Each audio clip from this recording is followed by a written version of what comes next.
Hello, everyone. This is Brett Darian, and as some of you may know, I recently built a new PC. I have Windows 11 on it, but one downside of that, though, is that my old capture card that I was using, the drivers on it do not work in Windows 11. I tried installing the Windows drivers with it, and it just didn't work. It just actually crashed Windows. Had to do system restore.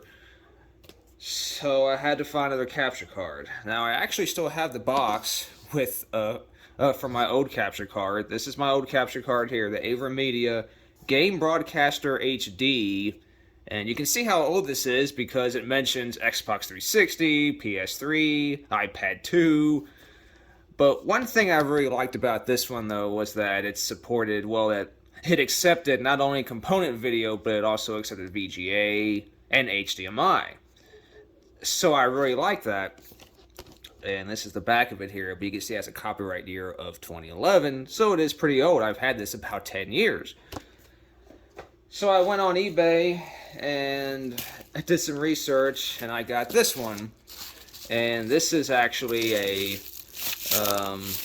Live Gamer HD2. So we're just going to open this up right now.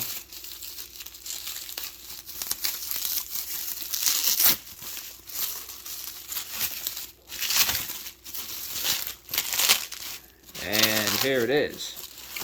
So this is my new capture card. This is the Live Gamer HD2. Still uses the same PCI Express 1 port. And of course you can still stream with it, YouTube and Twitch and all that. This is a bit of a smaller box. It's a nice fancy box though. Now this does still only support 1080p 60. No 4K or anything, but I'm not planning on doing any 4K capturing or anything like that, so I'm not concerned about that. This is good enough for my needs. So we'll just slide this out. And actually, okay, this is a slipcover. Alright, this is actually pretty nice.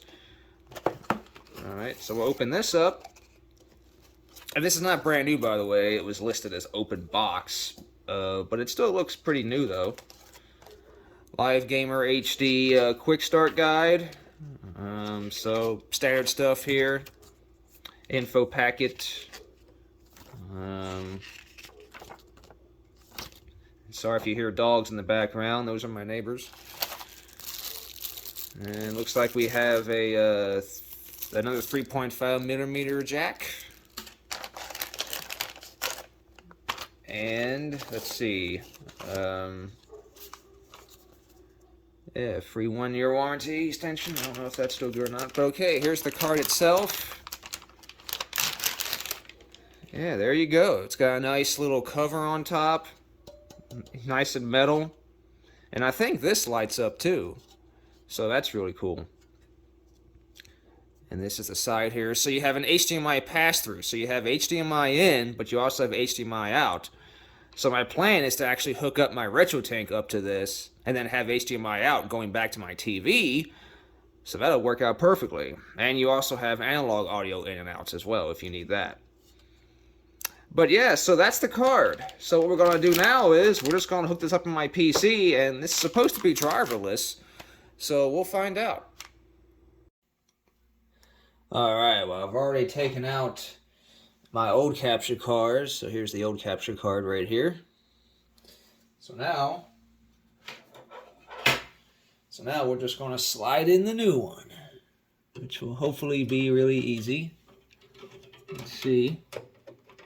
Should just slide right in. There we go. Slid right in. It's good. So now I'm just going to screw it in here by hand.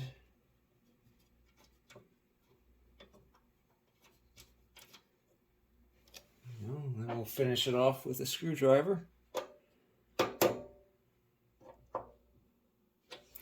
And there you go. Very easy. So now I'll turn this light off. I'll turn the power on to the computer. And we'll turn it on. And that does light up. So that looks really cool. So even more lighting to add to my setup. So that's really sweet. Alright guys, so I have it all set up now. I've got HDMI coming from the retro tank, and it is going in here. I need to get a longer cable at some point, but this is just for testing. And then I have an HDMI cable going back out to the TV, and I have the Dreamcast going through the retro tank through SCART. There'll be a video on that later. But for now, though, you can see it is working. At least the pass-through is. So pass-through is working, and I also have my capture software set up here through XSplit, and it is also working. Now the audio was a little confusing because I was not getting any audio through the computer speakers, so I thought, well, that's kind of odd. But then I tried doing a test recording, and there actually was audio in the video. So apparently, like, it doesn't play the audio through your system speakers, but it still is getting the audio, and it'll still be on your streams and everything, which actually might be kind of good, because then you won't hear the echo coming through the speakers. So that actually might be a better, better that way. But yeah, so it is working very good, I think, and yeah, there was no software or drivers to install. And again, this is using Windows 11 too. This isn't Windows 10 or Windows 8 or 7. This is Windows 11, and it is working perfectly. So, yeah, so I am happy with this. This is working very well. Hopefully I use this for another 10 years maybe.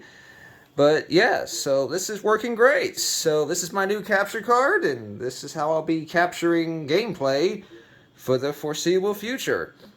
Alright guys, well, thank you so much for watching, and I will see you next time.